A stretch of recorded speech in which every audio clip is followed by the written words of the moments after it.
And so, basically, I'm wondering, how do you actually study the language that kids know, especially in the younger ages? Because I feel like for a lot of people at home who maybe never have listened, or not listened, but have read linguistics papers, like it seems unintuitive necessarily to like know how to study language. So how do you like isolate certain parts of like kids like linguistic capacities at like what ages as well? I mean, it really depends what age you're talking about, right? Hmm. So, people who work with babies, right? So if you're interested in like the sound system for babies, they basically treat them like they're pigeons. Like they do animal methods fundamentally with them, right? Right. So it's just that with humans, what rewards them is a little bit different than what, you get with pigeons.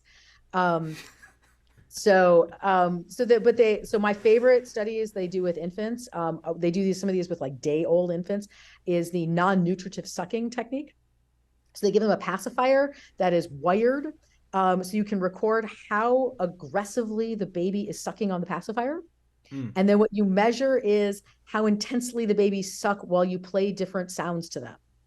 And what you find is that if you play like one sound to them, when you first play something new for a baby, they suck really intensely. It's like, I mean, we interpret that as they're really interested. You don't have to if you don't want to. You can just say that there is a behavioral response which says that they suck really intensely when they are presented with a new piece of information. If you change the sound they're listening to, and eventually their sucking will wane, because I mean, we interpret this as they get bored. But if you play one Habituation, sound, right?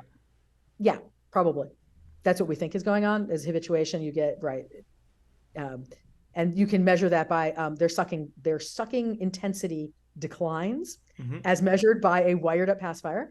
And then if you play something new, it will increase again. So if you play them a sound that goes pa pa pa pa pa, they start going woo, and then they eventually go, and then you play, t t t t t, and their interest goes right back up, and so their sucking goes right back up. So you can use this as a measure to say, can they tell whether something is the same or different?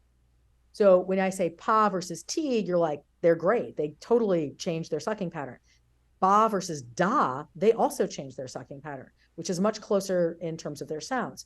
But if I do like, two things that are, they can't hear the difference between, say, da versus da, um, they might not be able to hear that difference. And if they can't hear that difference, you won't see the change. So you pick things that we can measure sort of acoustically, and then you use that. And it's basically a yes, no question for the babies. Can you hear it or not?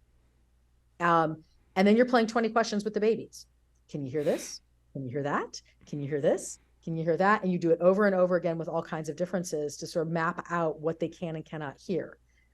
So that's one kind of method that people use with infants. Another method used with infants is their preferences. So you give them two things. You ask, which one do you want to pay attention to? Are you systematic? If you're systematic, it means that you can tell the difference between the two of them.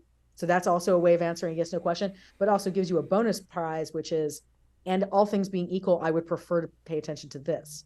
So this is how we know that given a choice, babies would rather listen to their mother's voice than to a random woman's voice.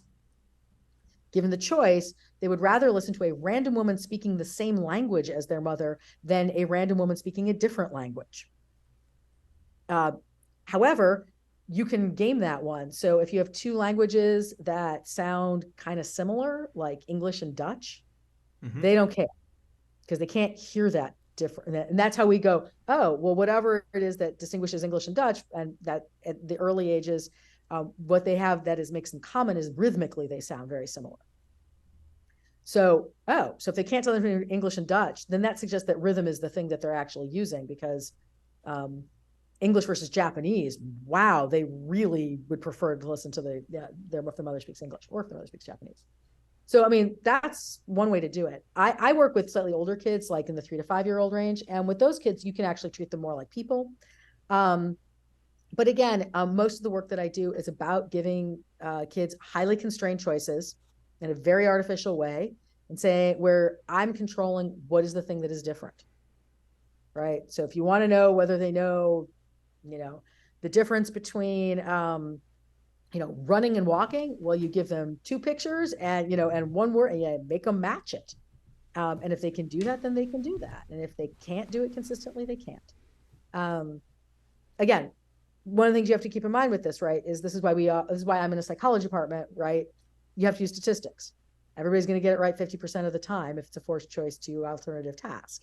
So you got to make sure that they're doing it statistically above chance, and you have to make sure that you have controlled all the factors. So this is where we fight a lot in psychology, right? Did you control everything?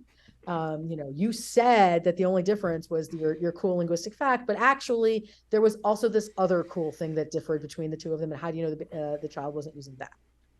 So that's why we do a lot of studies. We do them over again. We do minor variations of them so that we can be sure that the thing that we care about is the only thing that's left on the table.